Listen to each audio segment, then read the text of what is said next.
Hi everyone. I want to share with you a true and very funny story that happened to me.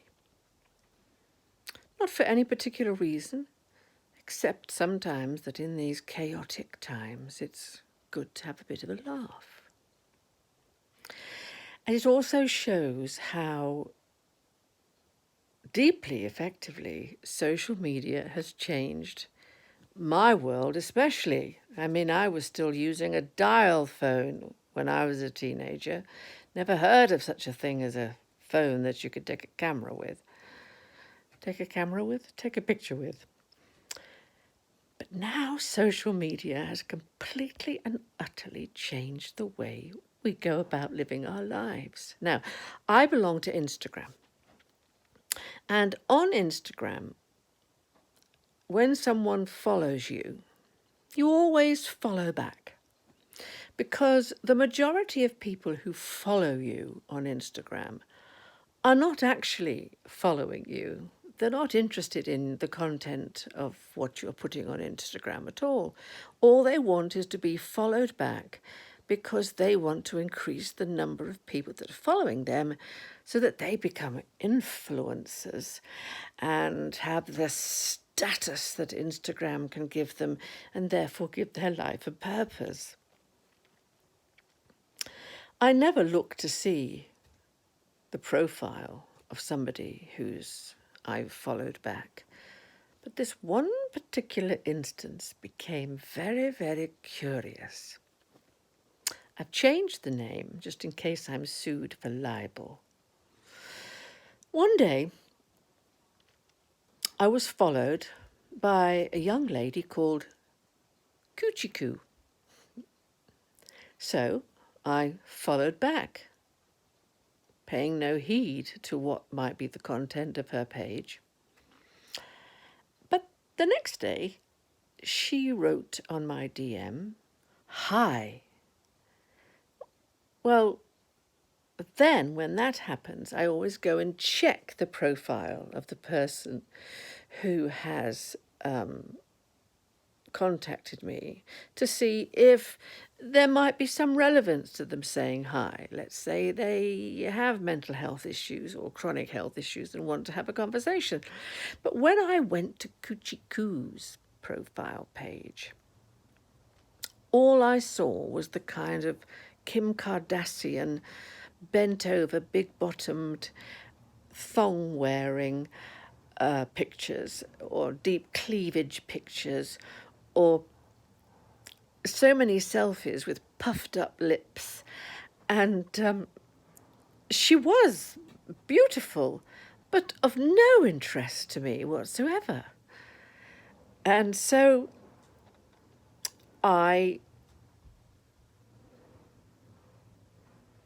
ignored her. Now, the next day, I got another message from her saying, "How are you?" So again, I ignored it. The next day, I got another message saying, "Why aren't you answering me?" Well, by this time, I thought, well, if I ignore her enough, she'll get fed up and go away. But no, the next day, I got a long line of question marks. So I thought, okay, it's time to have a word with Coochie. So I contacted Coochie and I said to her, "Sweetheart, it's absolutely nothing personal whatsoever. And your body is in fact divine. But the content of your page is of no interest to me, and so I shall not be following you, as it were." So she said, "Fair enough, but I really like your look." Now, my profile picture on Instagram is of me suited and booted, tie, shirt, suit, and looking rather dominatrix, I suppose. as we will learn later. And I said, "Oh, thank you very much." I said, "Your look is great too. And, they're very different, but we're both being authentic. And as long as we're living authentic lives, that's all that matters, isn't it?" And she wrote back and said, "Yes." And I said, "You know what? I've changed my mind because I suddenly became empathetic or pathetic, however you want to say it." And I said to her, "You know what? You're probably only following me back and wanting me to follow you back so that you can continue to increase your followers and your ratings go up." So I said, "How about if I continue to follow you?" Because by this time I'd sort of unfollowed her. "If I continue to follow you, but just don't look at your page, how would that be?" And she said, "Fair enough, absolutely." And then she said, "Would you like to go for a drink? Because I really like your look." She was based in London, you see. Well, this is not what I expected at all.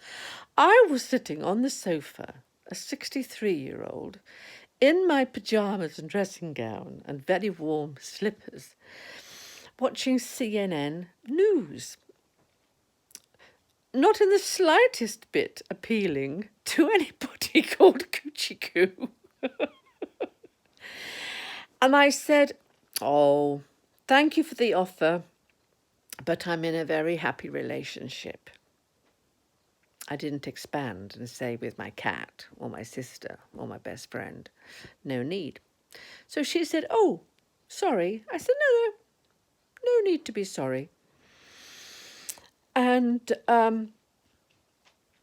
then she went on to say, "Well, damn, it looks like I'm going to have to continue my search for an older lesbian who can be my dominatrix." Well, by this time, I had sort of spat out my tea with hilarity from my cup and saucer. And so I replied to her, "Well, I wish you well on your search," you see. And she then replies, "Yes, because there's nothing better than a good spanking and a good pegging." Well, I wasn't about to admit that I had no idea on the planet what a pegging is. And so I simply said, "Well, it's something we all enjoy, isn't it? Bye." And I never heard from her again. But I'm following her, so her numbers are increased. And I thought to myself, what a strange, strange world we live in. That this 63-year-old woman could be sitting on her sofa, looking like somebody in a care home, trying to keep warm and drinking a cup of tea, and yet can be having a conversation with somebody called Coochie about the possibility of me being a dominatrix. That's the story. I think it's very funny, and I just thought I'd share it with you. Take care, and do have fun.